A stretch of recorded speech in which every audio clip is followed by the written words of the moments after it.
मैं डॉक्टर वैष्णव चरण मुखी, हिंदी विभाग, सहायक प्राध्यापक, काशी शव महाविद्यालय, कोल्हान विश्वविद्यालय। आज हम कहानियों के बारे में चर्चा करेंगे। वैसे तो प्रेमचंद जी की अनेक कहानियां हैं। सदगति, ठाकुर का कुआं, पंच परमेश्वर, बड़े घर की बेटी, ऐसे अनेक कहानियां हैं। लेकिन आज हम जिस कहानी के बारे में चर्चा करेंगे वो कहानी है ईदगाह। ईदगाह कहानी बाल मनोविज्ञान पर आधारित है और जो काफ़ी प्रभावी है। प्रेमचंद यथार्थवादी साहित्यकार हैं। प्रेमचंद बाल मनोविज्ञान को अच्छी तरह से पहचानते हैं, वो परखते हैं, वो बाल मनोविज्ञान को समझते हैं, बाल के मानसिक दशा को जानते हैं और इसी के आधार पर ईदगाह कहानी लिखते हैं और जो बहुत ही प्रभावी और लोकप्रिय है। ईदगाह कहानी में हमीद नाम का एक छोटा बच्चा है जिसका उम्र करीब 5-6 साल का है, जिसके पिता हैजा से और माँ कल पिलिया से देहांत हो गया है और हमीद अपनी दादी के यहाँ रह रहा है।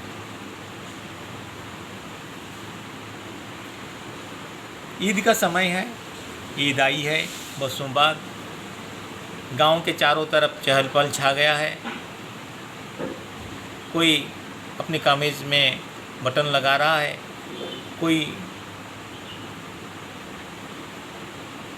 कमीज़ सिलवा रहा है, कोई अपने जूतों को तेल देकर चमका रहा है। अच्छे अच्छे पकवान बन रहे हैं और ईदगाह की खुशी चारों तरफ छाई हुई है। इस समय हमीद अपने दोस्तों के साथ ईदगाह जाता है। ईदगाह में वो नमाज अदा करता है।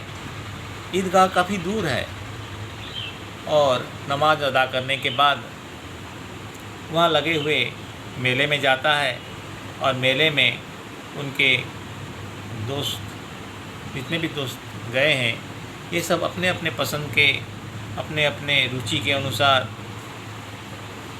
चीज़ खरीदते हैं। कोई मिठाई खरीदता है, कोई खिलौना खरीदता है, कोई सिपाही खरीदता है, कोई वकील खरीदता है।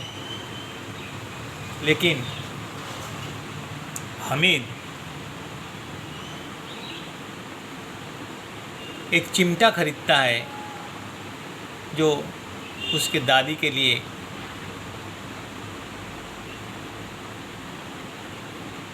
ले जाना चाहता है, क्योंकि उसकी जो दादी है रोटी सेकते समय रोज़ उसकी उंगली जल जाती है और ये हमीद रोज़ देखता है कि दादी की उंगली जलते हुए, इसीलिए वो मेले में एक चिमटा दादी के लिए खरीदता है। लेकिन चिमटा, एक तरफ चिमटा है तो दूसरे तरफ खिलौने हैं और मिठाइयाँ हैं। लेकिन बाल मनोविज्ञान हमीद का जो है, जो भावना है हमीद के दिमाग में, एक चिमटा को वो अच्छा समझता है और ये खिलौने और मिठाई को वो इतना गुरुत्व नहीं देता, क्योंकि चिमटा एक टिकाऊ चीज़ है।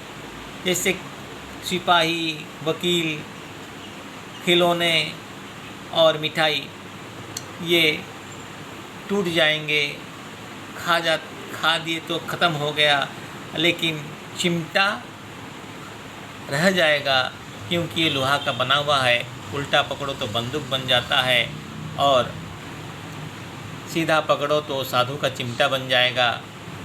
एक तरफ खिलौना भी बन सकता है और काम की चीज़ भी बन सकता है।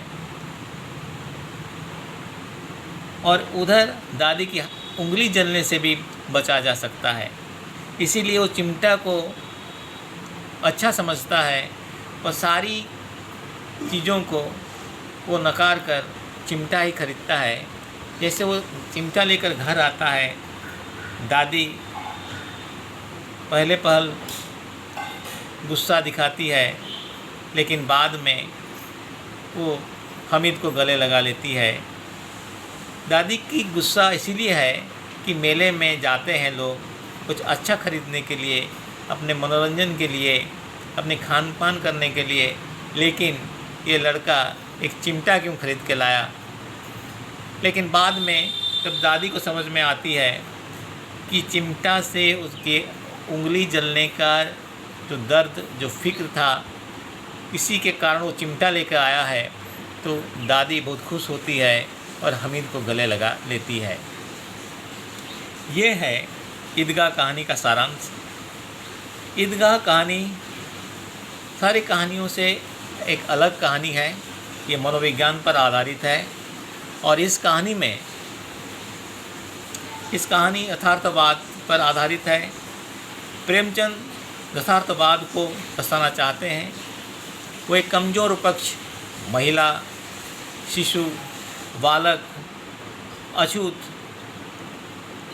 इनकी जो समस्याएं हैं उनको समाज के सामने रखना चाहते हैं, उनको उजागर करना चाहते हैं।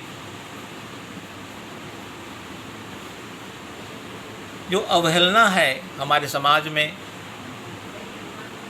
बालकों के ऊपर, उनकी मनोविज्ञान को कोई समझ नहीं पाता है, उनकी सोच को कोई जान नहीं पाता है। इसीलिए ये कहानी ईदगाह बहुत ही प्रभावी और बहुत ही रोचक कहानी है। आज के लिए इतना ही। नमस्कार, धन्यवाद।